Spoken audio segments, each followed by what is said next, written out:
ನಮಸ್ಕಾರ ಮಿತ್ರರೇ, ಇವತ್ತು ಸ್ಪೆಷಲ್ ಆದೊಂದು ಅಡಿಗೆಯೊಂದಿಗೆ ಬಂದಿದ್ದೇನೆ. ಮಂಗಳೂರು ಸೀ ಫಿಶ್ಗೆ ಬಹಳ ಫೇಮಸ್. ಅದರಲ್ಲಿಯೂ ಇಲ್ಲಿ ಸಿಗುವಂತಹ ಸಿಗಡಿ ಮೀನು ಪ್ರಾನ್ ಬಹಳ ಟೇಸ್ಟಿಯಾಗಿರ್ತದೆ. ಅದರಲ್ಲಿ ನಾವು ವಿವಿಧ ರೀತಿಯ ಅಡುಗೆಗಳನ್ನು ಮಾಡ್ತೇವೆ. ಇವತ್ತು ನಾನೊಂದು ಸ್ಪೆಷಲ್ ಆದ ಮ್ಯಾಂಗ್ಳೂರ್ ಮ್ಯಾಂಗೋ ಪ್ರಾನ್ ಮಾಡಲಿದ್ದೇನೆ. ಹಾಗಾದರೆ ಈ ಒಂದು ಸ್ಪೆಷಲ್ ಅಡಿಗೆಗೆ ಏನೆಲ್ಲ ಸಾಮಗ್ರಿಗಳು ಬೇಕು ಎಂದು ನೋಡೋಣ ಅಲ್ಲವೇ? ವೀಕ್ಷಕರೇ, ಪ್ರಾನ್ ಮ್ಯಾಂಗೋ ಕರಿ ಮಾಡಲು ಬೇಕಾಗುವ ಸಾಮಗ್ರಿಗಳು ನೋಡಿ. ಇಲ್ಲಿ ನಾನು ಅರ್ಧ ಕೆಜಿಯಷ್ಟು ಸಿಗಡಿ ಉಂಟು. ಅಂದರೆ ಇದನ್ನು ಇದರಲ್ಲಿ ನಾನು 1/4 ಕೆಜಿಯಷ್ಟು ತೆಗೆದುಕೊಳ್ತೇನೆ. ಈಗ ನಾನು ಮಾಡುವಾಗ 1/4 ಕೆಜಿಯಷ್ಟು ಮಾಡ್ತಿದ್ದೇನೆ. ಇದರಲ್ಲಿ ಮ್ಯಾಂಗೋ, ರಾ ಮ್ಯಾಂಗೋ, ಇದರಲ್ಲಿ ಒಂದು ತುಂಡು ಮ್ಯಾಂಗೋವನ್ನು ನಾನು ಒಂದು ಭಾಗದಷ್ಟು ತೆಗೆದುಕೊಳ್ತಿದ್ದೇನೆ. ಮತ್ತು 2 ಆನಿಯನ್ ಬೇಕು, 5-6 ಗಾರ್ಲಿಕ್ ಪಾಟ್ಸ್, ಮತ್ತು ಒಂದು ತುಂಡು ಶುಂಠಿ, ಕರಿಬೇವಿನ ಸೊಪ್ಪು, ತೆಂಗಿನ ಹಾಲು, ತೆಂಗಿನ ತುರಿ 4 ಚಮಚಗಳಷ್ಟು, ಸಣ್ಣ ಟೀ ಸ್ಪೂನ್ಸ್ 4 ಟೀ ಸ್ಪೂನ್ಸ್. ಇಲ್ಲಿ ಸ್ವಲ್ಪ ಕಸ್ಕಸ್ ತೆಗೆದುಕೊಂಡಿದ್ದೇನೆ ನಾನು, 1 ಚಮಚದಷ್ಟು ಕಸ್ಕಸ್. ಆಮೇಲೆ ಮಸಾಲೆ ಸಾಮಗ್ರಿಗಳು 8 ಬ್ಯಾಡಗಿ ಮೆಣಸು, 1 ಚಮಚದಷ್ಟು ಜೀರಾ, 1.5 ಚಮಚದಷ್ಟು ಕೊತ್ತಂಬರಿ ಬೀಜ, 1/4 ಚಮಚದಷ್ಟು ಮೆಂತೆ, 1/4 ಚಮಚದಷ್ಟು ಬಡೆ ಸೊಪ್ಪು, 1/2 ಚಮಚದಷ್ಟು ಪೆಪ್ಪರ್ಕಾರ್ನ್ಸ್ ಕರಿ ಮೆಣಸು, ಮತ್ತು ತುಪ್ಪ ಅಥವಾ ತೆಂಗಿನ ಎಣ್ಣೆ ಯಾವುದು ನಿಮಗೆ ಬೇಕು ಅದನ್ನು ನೀವು ಯೂಸ್ ಮಾಡ್ಬೋದು ವೀಕ್ಷಕರೇ. ಹಾಗಾದರೆ ಈ ಸಾಮಗ್ರಿಗಳನ್ನು ಉಪಯೋಗಿಸಿ ಹೇಗೆ ಈ ಸಿಗಡಿಯಿಂದ ನಾವೊಂದು ಹೊಸತಾದ ಸ್ಪೆಷಲ್ ಕರಿ, ನಾವು ತುಳುನಾಡಿನವರು ಹೆಚ್ಚಾಗಿ ಮಾಡ್ತೇವೆ, ಇದನ್ನು ಹೇಗೆ ಮಾಡುವುದೆಂದು ನೋಡೋಣ ಅಲ್ಲವೇ?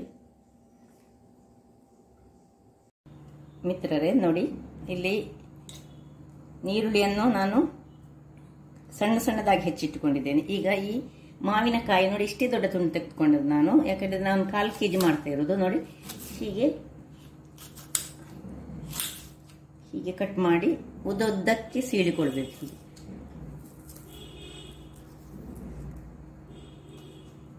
ಹೀಗೆ ಬರಬೇಕು ಎಲ್ಲ. ನಾನು ಸೀಳಿ ತೋರಿಸ್ತೇನೆ ನಿಮಗೆ. ಓಕೆ ನೋಡಿ, ಹೀಗೆ ಉದ್ದಕ್ಕೆ ನಾನು ಕಟ್ ಮಾಡಿಕೊಂಡೆ.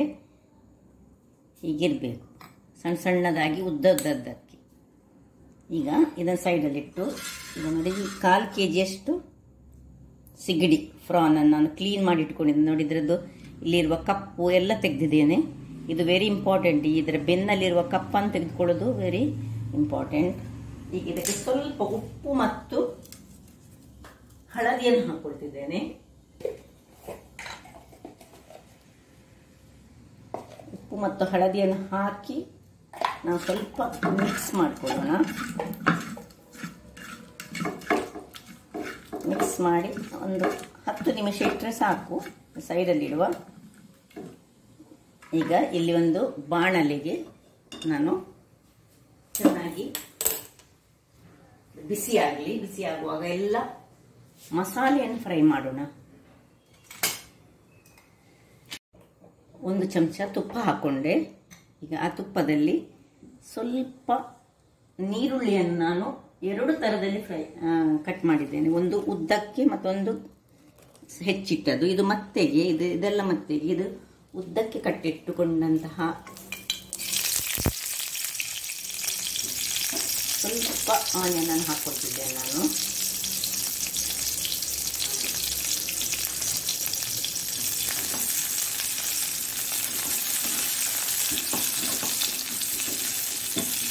ಇದು ಮಸಾಲಾ ಪ್ರಿಪರೇಷನ್.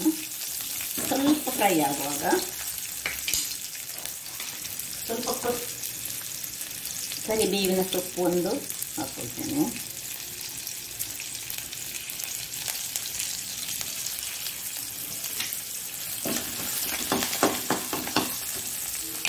ಈಗ ಈ 8 ಮೆಣಸನ್ನು ಹಾಕೊಳ್ತಿದ್ದೇನೆ ವೀಕ್ಷಕರೇ. ನಿಮಗೆ ಖಾರ ಹೆಚ್ಚು ಬೇಕಿದ್ರೆ ಸ್ವಲ್ಪ ಹೆಚ್ಚು ಹಾಕ್ಕೊಳ್ಬೋದು. ಆದರೆ ಈ ಸಿಗಡಿ ಮೀನು ಸ್ವಲ್ಪ ಗರಂ, ಅದರಿಂದಾಗಿ ಅದಕ್ಕೆ ಸ್ವಲ್ಪ ಉಷ್ಣ ಪ್ರವೃತ್ತಿಯನ್ನು ಹೊಂದಿರುವಂಥದ್ದು. ಅದಕ್ಕೋಸ್ಕರ ನಾನು ತೆಂಗಿನ ಹಾಲನ್ನು ಯೂಸ್ ಮಾಡ್ತಿದ್ದೇನೆ. ಯಾವಾಗಲೂ ಯಾವುದು ಸ್ವಲ್ಪ ಉಷ್ಣ ಪ್ರವೃತ್ತಿ ಇರ್ತದೆ ಅಂತಕ್ಕೆ ನಾವು ಸ್ವಲ್ಪ ತಂಪಾಂಶಗಳನ್ನು ಸೇರಿಸಿಕೊಂಡು ಪದಾರ್ಥ ಮಾಡಿದರೆ ದೇಹಕ್ಕೆ ಉತ್ತಮ. ಈಗ ಇದಕ್ಕೆ ಅದು ಸ್ವಲ್ಪ ಇದಾಗುವಾಗ ನೋಡಿ, ಎಲ್ಲ 1.5 ಚಮಚದಷ್ಟು ಕೊತ್ತಂಬರಿ ಬೀಜ, 1 ಚಮಚ ಜೀರಿಗೆ, ಕಾಳು ಮೆಣಸು, ಮೆಂತೆ ಹಾಗೂ ಸ್ವಲ್ಪ ಬಡಿ ಸೊಪ್ಪು ಎಲ್ಲ ಒಟ್ಟಿಗೆ ಹಾಕ್ಕೊಳ್ತಿದ್ದೇನೆ ನೋಡಿ. ಸಣ್ಣ ಉರಿಯಲ್ಲಿ ಫ್ರೈ ಮಾಡಬೇಕು. ಈ ಫ್ರೈ ಮಾಡೋದೇ ಮಸಾಲೆಯಲ್ಲಿ ವೆರಿ ವೆರಿ ಇಂಪಾರ್ಟೆಂಟ್. ದೊಡ್ಡದಾದ ಕೂಡಲೇ ಉರಿ ಕರೆಕ್ಟ್ ಹೋಗ್ತದೆ. ಅದರಿಂದಾಗಿ ನೋಡಿ ಹೀಗೆ ಆಗುವಾಗ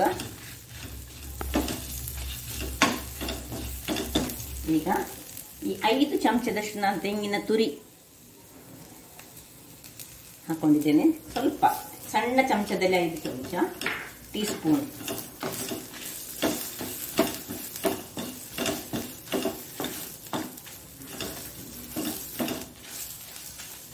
ಇದಕ್ಕೆ ಸ್ವಲ್ಪ ಹಳದಿ ಹಾಕ್ತೇನೆ.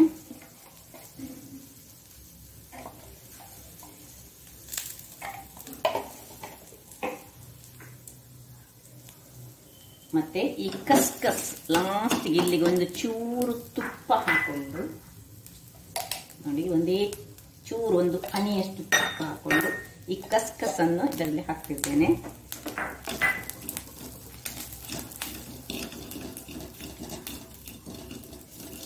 ಯಾಕಂದ್ರೆ ಕಸ್ಕಸ್ ಕರಟಬಾರ್ದು, ಜಸ್ಟ್ ಒಂದದು ಪಾಪಪ್ ಆಗಬೇಕು.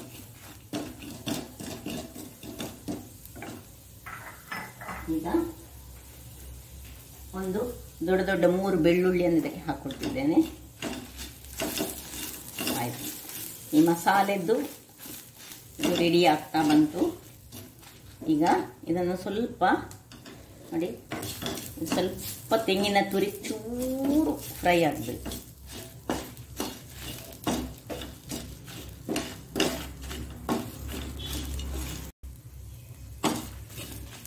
ಆಯ್ತು ವೀಕ್ಷಕರು, ಇದನ್ನೀಗ ತಣ್ಣಗಾಗ್ಲಿಕ್ಕೆ ಬಿಡೋಣ.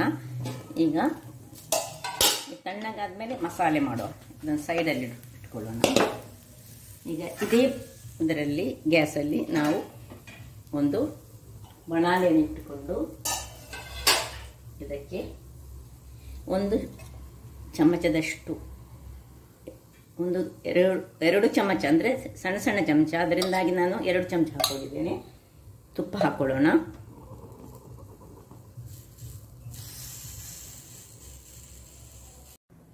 ಈಗ ಇದು ತುಪ್ಪ ಬಿಸಿ ಆಗುವಾಗ ನೋಡಿ, ಇಲ್ಲಿ ಹೆಚ್ಚಿಟ್ಟಂತಹ ಸಣ್ಣ ಸಣ್ಣದಾಗಿ ಹೆಚ್ಚಿಟ್ಟಿದ್ದೇನೆ ನೀರುಳ್ಳಿ.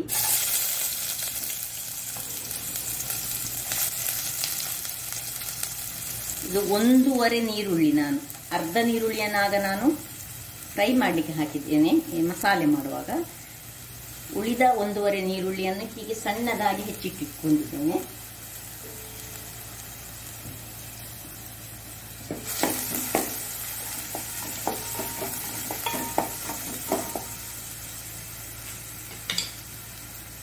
ಅದು ಸ್ವಲ್ಪ ಬಾಡಲಿ. ಮಾಡುವಾಗ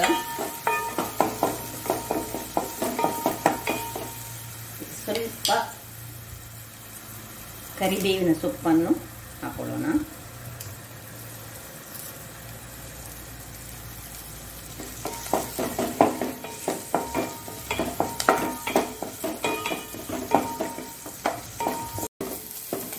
ವೀಕ್ಷಕರು ನೋಡಿ, ಇಷ್ಟು ತುಂಬ ಫ್ರೈ ಆಗಲಿಕ್ಕಿಲ್ಲ. ಇಷ್ಟ ಆಗುವಾಗ ಇದಕ್ಕೆ ನಾನು ಒಂದು ಮೆಣಸು, ಸ್ಲಿಟ್ ಮಾಡಿದಂತಹ ಮೆಣಸನ್ನು ಹಾಕ್ಕೊಳ್ತಿದ್ದೇನೆ.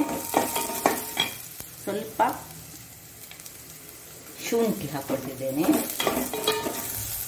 ಸಾಫ್ಟ್ ಶುಂಠಿ.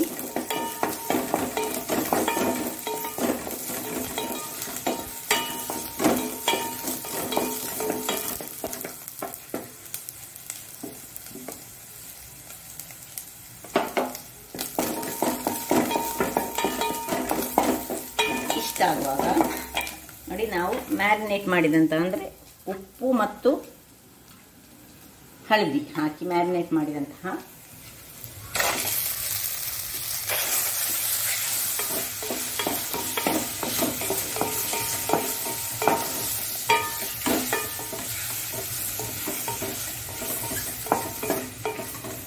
ಇದು ಪ್ಲಸ್ ಇಲ್ಲಿ ಕಟ್ ಮಾಡಿಟ್ಟುಕೊಂಡಂತಹ ನೋಡಿ ಸಣ್ಣ ಸಣ್ಣದಾಗಿ ಹೆಚ್ಚಿಟ್ಟುಕೊಂಡಂತಹ ಇದನ್ನು ಮ್ಯಾಂಗೋ ಪೀಸಸ್ ಉದ್ದಕ್ಕೆ ಹೆಚ್ಚಿಟ್ಟುಕೊಂಡಂತಹ ರಾ ಮ್ಯಾಂಗೋ ಪೀಸಸ್.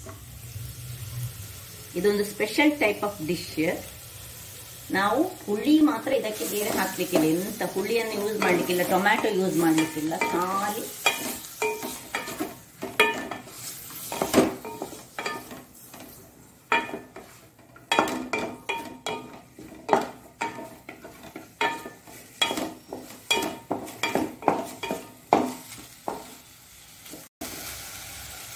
ಮಾವಿನಕಾಯಿಯನ್ನು ನಾನು ಯೂಸ್ ಮಾಡಿದ್ದು. ಇಲ್ಲಿ ನೋಡಿ ಹೀಗಿದು ಸ್ವಲ್ಪ ಇದರಲ್ಲೇ ಆಗುವಾಗ ಇನ್ನೂ 1 ಚಮಚದಷ್ಟು ತುಪ್ಪ ಅಥವಾ ನೀವು ತೆಂಗಿನ ಎಣ್ಣೆ ಯೂಸ್ ಮಾಡಬೇಕು, ಅದರಲ್ಲಿ ಬಹಳ ಒಳ್ಳೆ ಆಗೋದು. 1 ಚಮಚ ತುಪ್ಪ ಅಂದರೆ ಸಣ್ಣ ಚಮಚದಲ್ಲಿ ಹಾಕಿ ಇನ್ನೊಮ್ಮೆ ಸ್ವಲ್ಪ ತಿರುಗಿಸ್ಕೊಳ್ತೇನೆ.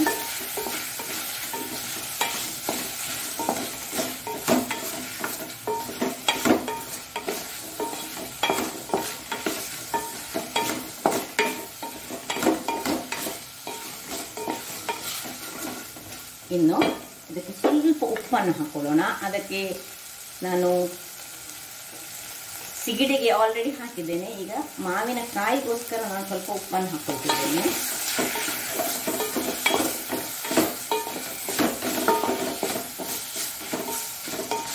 ಈಗ ಇದನ್ನು ಸ್ವಲ್ಪ ತೆಂಗಿನ ಹಾಲಿನ ಮೊದಲಿನ ನೀರಿದ್ರೆ ಅದನ್ನು ಹಾಕ್ಕೊಂಡು ಬೇಯಿಸಲಿಕ್ಕೆ ಬಿಡುವ. ಸ್ವಲ್ಪ ನೀರು ಹಾಕೊಳ್ಳೋಣ. ಇನ್ನು ಸಣ್ಣ ಉರಿಯಲ್ಲಿ ಹೆಚ್ಚು ಬೇಡ, ಸ್ವಲ್ಪ ಮೊದಲಿನ ನೀರು, ತೆಂಗಿನಕಾಯಿದ್ದು ನಾವು ಹಾಲು ತೆಗೆಯುವಾಗ ಅದರ ಮೊದಲಿನ ನೀರಿರ್ತದೆ, ನೆಕ್ಸ್ಟ್ ಲಾಸ್ಟ್ ನೀರಿರ್ತದಲ್ಲ ಆ ನೀರು, ದಪ್ಪ ತೆಂಗಿನ ಹಾಲಲ್ಲ, ಅದರ ಮೊದಲಿನ ನೀರು. ಈಗ ಇದನ್ನು ಮುಚ್ಚಿಕೊಂಡು ನಾವು ಒಂದು 5 ನಿಮಿಷಗಳ ಕಾಲ ಬೇಯಿಸೋಣ. ಮಿತ್ರರೇ, ಇಲ್ಲಿ ನೋಡಿ, ಇದು ಇಲ್ಲಿ ಬೇಯ್ತಾ ಉಂಟು ನೋಡಿ, ಸಣ್ಣ ಉರಿಯಲ್ಲಿ ಬೇಯ್ತಾ ಉಂಟು. ಅದು ಹಾಗೆ ಬೇಯಲಿ. ಇಲ್ಲಿ ಇದು ತಣ್ಣಗಾಗಿದೆ ನೋಡಿ. ಅದನ್ನೆಲ್ಲ ಒಂದು ಸಣ್ಣ ಮಿಕ್ಸಿ ಜಾರಿಗೆ ಹಾಕಿ, ಇದರಲ್ಲಿ ಹುಳಿ ಹಾಕ್ಲಿಕ್ಕಿಲ್ಲ, ಯಾಕೆ ಹೇಳಿದ್ರೆ ಆಲ್ರೆಡಿ ಇದಕ್ಕೆ ಹುಳಿ ಯೂಸ್ ಮಾಡಲಿಕ್ಕಿಲ್ಲ, ಲಿಂಬೆ ಯೂಸ್ ಮಾಡಲಿಕ್ಕಿಲ್ಲ, ಟೊಮ್ಯಾಟೊ ಯೂಸ್ ಮಾಡಲಿಕ್ಕಿಲ್ಲ. ಸೊ ಇದನ್ನು ನೀವು ನೆನಪಿನಲ್ಲಿ ಇಟ್ಟುಕೊಳ್ಬೇಕು. ಈ ಎಲ್ಲ ಮಸಾಲೆಯನ್ನು ಈಗ ನಾನು ಈ ತೆಂಗಿನ ಕೊನೆಯ ಹಾಲು ಉಂಟಲ್ಲ, ಆಗ ಸ್ವಲ್ಪ ಅದಕ್ಕೆ ಹಾಕಿದೆ, ದಪ್ಪ ಹಾಲಲ್ಲ, ನೀರು ಹಾಲು. ಇದನ್ನು ಹಾಕಿ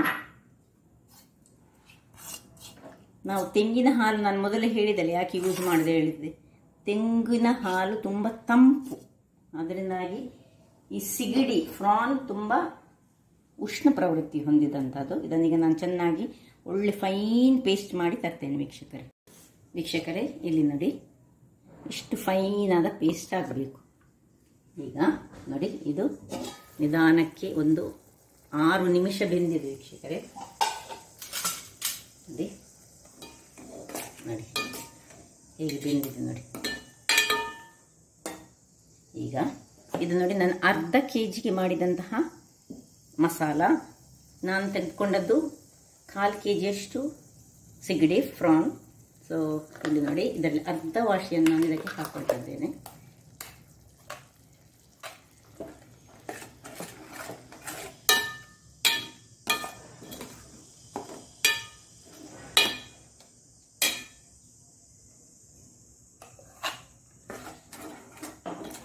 ಇನ್ನು ಉರಿಯನ್ನು ಸ್ವಲ್ಪ ದೊಡ್ಡದು ಮಾಡ್ಕೊಳ್ಳೋಣ.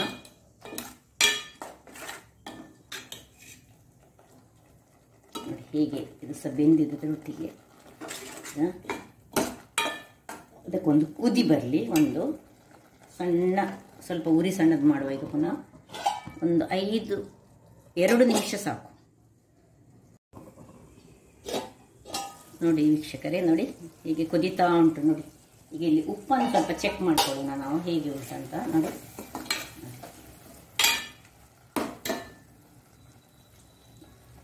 ಸ್ವಲ್ಪ ಕಡಿಮೆ ಆಗಿದೆ.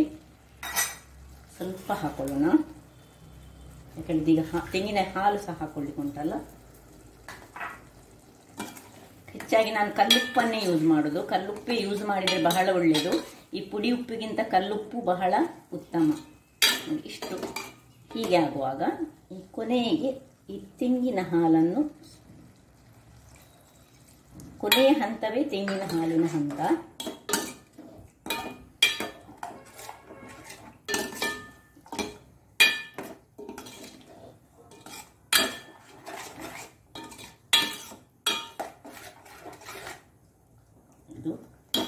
ಅಲ್ಲಿಗೆ ಕುದಿ ಬರ್ತಾ ಇಲ್ಲಿ ಸಣ್ಣ ಉರಿಯಲ್ಲಿ ಇರಲಿ. ಈಚೆ ಸೈಡಲ್ಲಿ ನಾನು ಒಂದು ಬಾಣಲೆಯನ್ನು ಆನ್ ಮಾಡಿಕೊಂಡಿದ್ದೇನೆ. ಇದಕ್ಕೆ ತೆಂಗಿನೆಣ್ಣೆ ಸಾಗ್ಬೋದು, ತುಪ್ಪ ಸಾಗ್ಬೋದು, ಹೆಚ್ಚು ಬೇಡ, ಖಾಲಿ 1 ಸ್ಪೂನಿನಷ್ಟು. ಒಟ್ಟು ನಾನು 4-5 ಈ ಸಣ್ಣ ಸಣ್ಣ ಸ್ಪೂನಲ್ಲಿ 4-5 ಸ್ಪೂನನ್ನು ಒಟ್ಟಿಗೆ ಈ ಪದಾರ್ಥ ಮಾಡಲಿಕ್ಕೆ ಯೂಸ್ ಮಾಡಿದ್ದೇನೆ ವೀಕ್ಷಕರೇ. ನೋಡಿ, ಇದು ಬಿಸಿ ಆಗುವಾಗ ಒಂದು ಅರ್ಧ ನೀರುಳ್ಳಿ, ಚಾಪ್ಡ್ ಅರ್ಧ ನೀರುಳ್ಳಿ,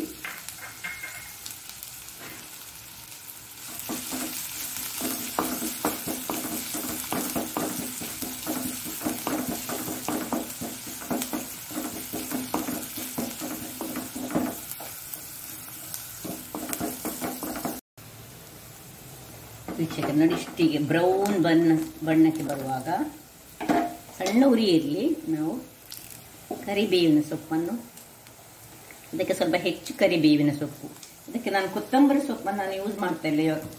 ಯಾಕೆ ಹೇಳಿದ್ರೆ ಮಾವಿನಕಾಯಿ ಇದ್ದು ಆ ರುಚಿ ಉಂಟಲ್ಲ, ಆ ಕೊತ್ತಂಬರಿ ಸೊಪ್ಪು ಅದನ್ನು ಮರೆಮಾಚುತ್ತದೆ. ಅದಕ್ಕೆ ನಾನು ಇದಕ್ಕೆ ಈ ಸರ್ತಿ ಕೊತ್ತಂಬರಿ ಸೊಪ್ಪು ಹಾಕುದು ಇಲ್ಲ. ಈ ಪದಾರ್ಥಕ್ಕೆ ಕೊತ್ತಂಬರಿ ಸೊಪ್ಪು ಹಾಕಲಿಕ್ಕಿಲ್ಲ. ಸ್ವಲ್ಪ ಹೆಚ್ಚು ಕರಿಬೇವಿನ ಸೊಪ್ಪನ್ನೇ ಹಾಕೊಳ್ಳಿ.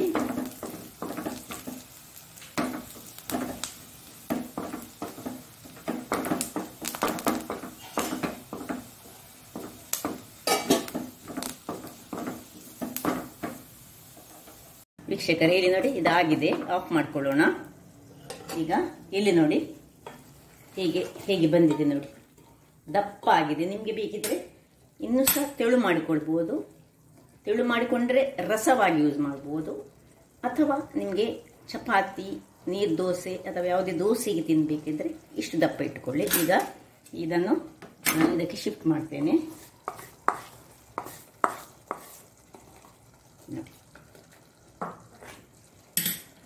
ಆಫ್ ಮಾಡ್ಕೊಳ್ಳೋಣ. ಈ ಒಗ್ಗರಣೆ ಕೊಟ್ಟ ಮೇಲೆ ಇನ್ನು ಆಫ್. ಹೀಗೆ ಬಂದಿದೆ ನೋಡಿ.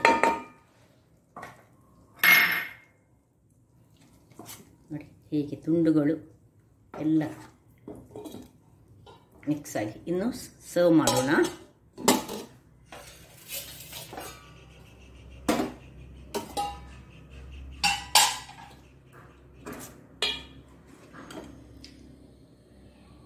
ಮ್ಯಾಂಗೋ ಫ್ರಾನ್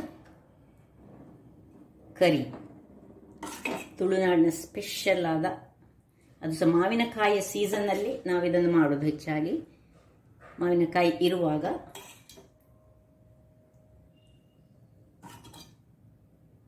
ಇದು ನಾನು ಕಾಲು ಕೆಜಿದು ಮಾಡಿದ್ದು ವೀಕ್ಷಕರೇ. ನೀವು ಹೆಚ್ಚು ಡಬಲ್ ಪ್ರಮಾಣದಲ್ಲಿ, ಅಂದರೆ ನಾನು ಮಸಾಲ ಮಾತ್ರ ಅರ್ಧ ಕೆಜಿಗೆ ನಾನು ತಯಾರಿಸಿ ಕೊಟ್ಟಿದ್ದೇನೆ ನಿಮಗೆ.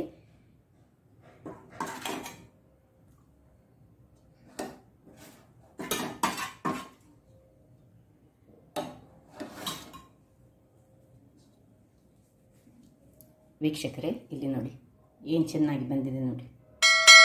ರುಚಿಯೂ ಅಷ್ಟೇ ಚೆನ್ನಾಗಿದೆ. ಯಾಕೆ ಹೇಳಿದ್ರೆ ಆ ಮಾವಿನ ಕಾಯಿಯ ಹುಳಿಯನ್ನು ಈ ಸಿಗಡಿ ಎಳೆದುಕೊಂಡು ಅದಕ್ಕೆ ಒಂದು ಬೇರೆ ಒಂದು ರುಚಿಯನ್ನು ಕೊಡುತ್ತದೆ.